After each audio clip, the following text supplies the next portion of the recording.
நீங்க ஒரு நல்ல சரியான தலைப்பு இப்ப குடுத்திருக்கிறீங்க. உள்ளே வெளியேன்ட்டு. ஆமா. இவங்க வெளிய பேசுறது ஒண்ணு, உள்ள பேசுறது ஒண்ணு அப்படிங்கிறது தான் உண்மையான விஷயம். ம். இதுல என்னன்னா, அதுல ஒரு 2 செய்திகள நான் சுட்டிக்காட்ட விரும்புறேன். Please sir. இப்போ இந்த அரிதாப்பட்டியிலுடைய டங்ஸ்டன் ம். அந்த சுரங்க சம்பந்தமா, ம்.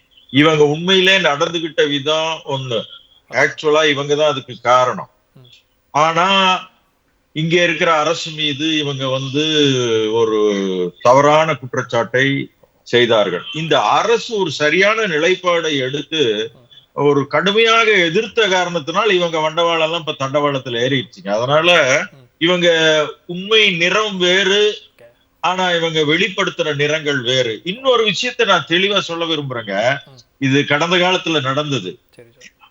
2009ல முத்தமிழறிஞர் கலைஞர் அவர்கள் அருந்ததியர் உள்ளிட ஒதுக்கீட்டுக்காக ஒரு அனைத்து கட்சி கூட்டத்தை கூட்டினார். சரி. அந்த கூட்டத்துக்கு இதே தோழர் ஜெயக்குமார் தான் வந்தாருங்க. அப்ப அமைச்சர் அவர். ஓ! அம்மையார் அமைச்சரவையில அவர் அமைச்சருங்க. சரி. அவர்தான் வந்தாரு. ஓ! இப்ப கலைஞர் கேட்கிறாரு, அருந்ததியர் உள்ளிட ஒதுக்கீட்டை குறித்து நீங்கள் என்ன கருதுகிறீர்கள் அப்படின்னு கேட்கும்போது அவர் என்ன தெரியுமா செஞ்சாருங்க? ம். நாங்க ஒண்ணும் முடிவு எடுத்துட்டு வரலைங்க.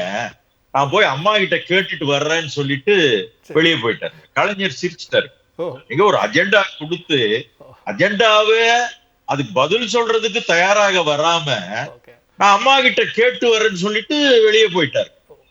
ஓ! உடனே கலைஞர் உண்மையிலே ரொம்ப அதுக்காக வருத்தப்பட்டாருங்க. சரி. ஆனா அதுக்கப்புறம் என்ன நடந்ததுன்னு சொன்னா, வெளிய போன பிறகு ம். அந்த அம்மையார் ஒரு அறிக்கை விடுறாங்க. என்ன அறிக்கை விடுறாங்கன்னு பாருங்க. இரட்டை வேடம்ங்கிறது நல்லா புரிஞ்சுக்குங்க. ம். அனைத்து கட்சி கூட்டத்துல இவங்கனால உள்ளிட ஒதுக்கீட்ட நான் ஆதரிக்கிறேன் அல்லது எதிர்க்கிறேன்னு இவங்கனால சொல்ல முடியல. ஓகே. வெளியில அந்த அம்மையார் என்ன அறிக்கை விடுறாங்கன்னா, ம். கலைஞர் கொண்டு வருகிற இந்த சட்டம் செல்லாது. ஓ! தமிழகத்துக்கு இந்த அதிகாரம் கிடையாது. சரி. அப்படின்னு அறிக்கை விடுறாங்க. ம். அப்போ என்ன அப்படின்னா, ஆனா இப்ப நிலைமை என்னன்னு பாத்தீங்க, கலைஞர் கொண்டு வந்த அந்த சட்டம் 15 ஆண்டுகளுக்கு பிறகு உச்சநீதிமன்றத்தால் விசாரிக்கப்பட்டு இந்த சட்டம் செல்லும்.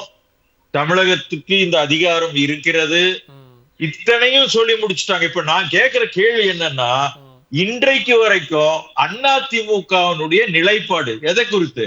ஓ! உள்ளிட ஒதுக்கீட்டை குறித்து அவர்களுடைய நிலைப்பாட்டை இன்றைக்கு வரைக்கும் வெளியிடவில்லை. ஓ! துணிச்சலாக சொல்ல அவர்களுக்கு சக்தி இல்ல. சரி.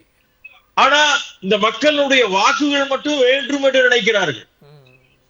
இந்த உள்ளிட ஒதுக்கீட்டை எதிர்க்கிறோமா ஆதரிக்கிறோமா என்று ஒரு தலைவர் கூட இன்னைக்கு வரைக்கும் பேச மாட்டேங்கிறாங்க. ஓகே.